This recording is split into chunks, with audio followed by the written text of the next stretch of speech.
Hey guys, in this video, I'll be showing you how to set up your scan to email on your Ricoh copier. The steps in this tutorial can apply to many different Ricoh models. You definitely need to gather some information in order to get this to work. I went ahead and made a list of what is needed. First off, you need to know what your SMTP server address is. If you don't know this, you need to contact your IT support or IT department, and they can provide you with this information. For this tutorial, I'm going to be using my Gmail account. If you have a Gmail account, you can follow the same steps and it'll work fine. If your email service is being provided by your hosting company, go ahead and give them a call and they can provide you with this information.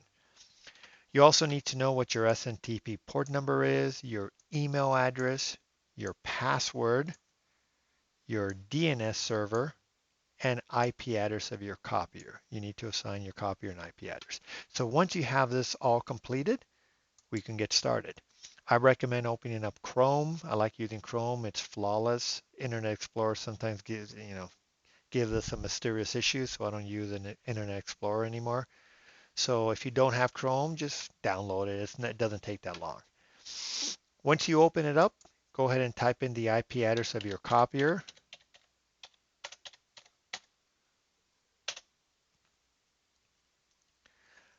Once you're in, you're going to see the model of your machine. For this tutorial, I'm going to be using a Ricoh MPC 5503, but your whatever model you have, it's going to look similar to this. So we need to log in as admin. So you're going to go to the top right corner here where it says login, and your username. The default is usually admin, lowercase admin, no password, and you click login. If you can't get in, you definitely need to contact your Ricoh service provider or the dealer who provided you with a copier, and they will need to reset that for you. They could either do it over the phone or they'll have to come out and reset that for you.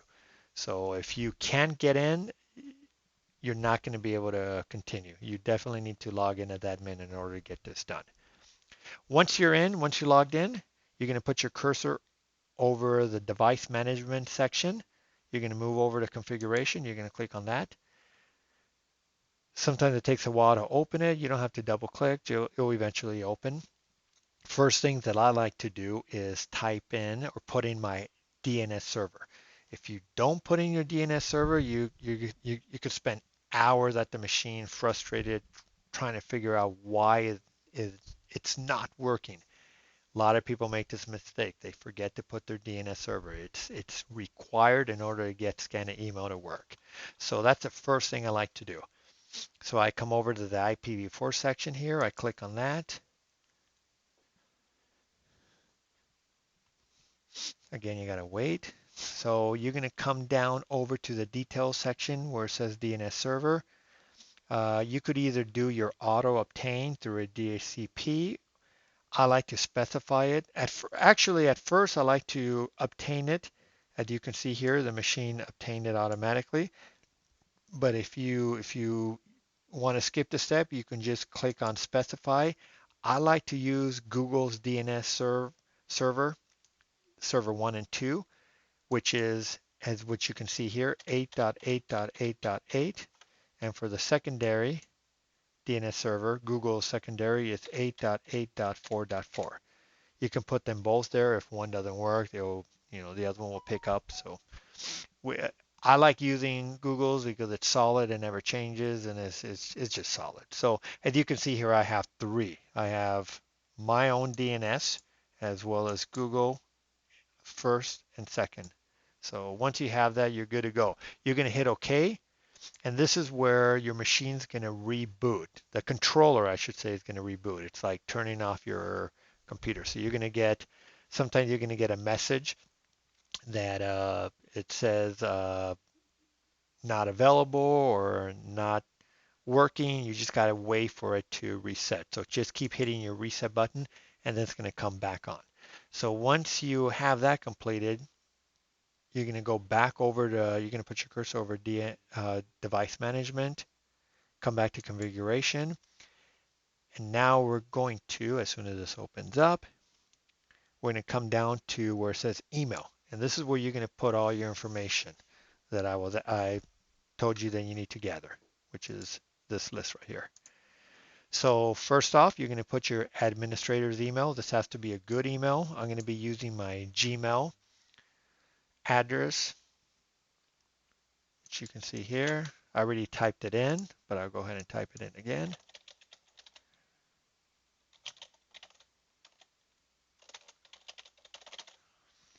You're going to come down, make sure that your reception, under reception, that your POP3 is off. You don't want to receive emails from your copier. Nobody ever does that. Then you're going to come down to your SMTP, and this is where you're going to put your SMTP server name. Like I said, I'm going to be using Gmail. So Gmail's SMTP server name is smtp.gmail.com, as you can see here. Their port number is 587. Sometimes if this doesn't work, for some strange reason, port 465 will work, but most of the time it's 587. Okay, so I recommend trying 587, but for whatever reason, I've been out to some customer sites where 587 just does not work, and I can't explain why, but 465 does. Go figure. Then you're going to come down to your SSL. For Gmail, they definitely require SSL to be turned on, and they also require your SMTP authentication to be turned on, of course. And your SMTP authentication pretty much consists of your email, your Gmail address, which I have here. You're going to put that in twice. You're going to put it in your SMTP authentication email address, which I have here.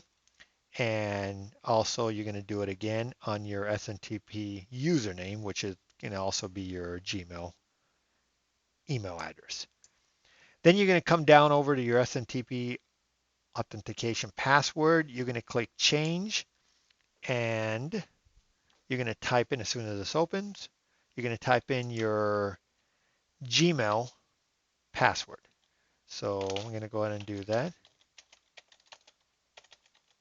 You're going to do that twice. You're going to hit OK. So now you have your SMTP server address, you got your port, you got your email, your Gmail email. You have it in here twice. You already put in your password, and that's all you really need to do. The rest of the stuff here, you could leave it at default, and you're going to hit OK. Now, once this goes back to this screen, you're good to go.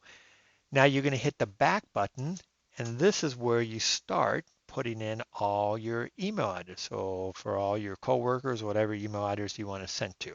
So I'm going to go ahead and show you how to do one, and you can go and add as many as you want. So first off, you're going to go back to device management. This time you're going to go to address book and wait for that to open. Okay, so now you're going to add a user.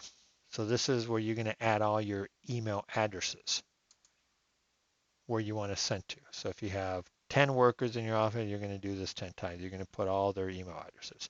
So I'm going to go ahead and show you how to do one. You click on email destination. Now, a lot of times you're going to notice that this is cut off here. It's really strange. I don't know why, but almost all the Ricohs do that. Just put your cursor somewhere below this line and scroll down, and it opens up. It's really weird. A lot of people can't figure that out. They're like, oh my God, what do I do? I don't know which one to hit. They don't realize they just have to roll. See, just like that. Okay, so you're going to put the person's name. So I'm going to call mine test, but you could put your name on it or your coworker's name, whatever you want. It's basically who you want it to be sent to. This is going to be the information that's going to be on the screen of the copier. So if you have your reception, if you want to scan to your reception's email, you can put reception, front office, or your reception's name.